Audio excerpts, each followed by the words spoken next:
வணக்கம். இன்னைக்கு நம்ம பார்க்க போற தலைப்பு என்னன்னா ஜெனரல் ஸ்டடீஸ்ல உள்ள ப்ரீவியஸ் இயர் கொஸ்டின்ஸா வந்து நம்ம பார்க்க போறோம். The first world expo organised at dash in the year, அதாவது முதல் உலக பொருட்காட்சி நடைபெற்ற இடம், அதோட அந்த ஆண்டு அப்படி கேக்குறாங்க.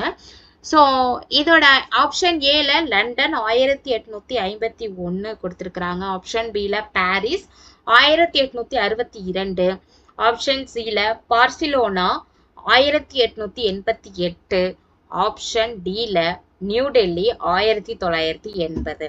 ஸோ முதல் உலக பொருட்காட்சி நடைபெற்ற இடம், அதோட ஆண்டு என்ன அப்படின்னா லண்டன்ல தான் அது வந்து நடைபெற்றது. முதல் உலக பொருட்காட்சி நடைபெற்ற இடம் வந்து லண்டன் 1851 அது வருடத்துல தான் வந்துட்டு நடைபெற்றது. ஸோ இந்த மாதிரி கொஷின்ஸ் வந்துட்டு ப்ரீவியஸ் இயர் கொஷின்ஸ் வந்து நான் ஃபுல் வீடியோல கொடுத்துருக்கிறேன். ஃபுல் வீடியோ லிங்க் டிஸ்கிரிப்ஷன்ல இருக்கு, மறக்காம செக் பண்ணி பாருங்க, சப்ஸ்கிரைப் பண்ணிக்கோங்க.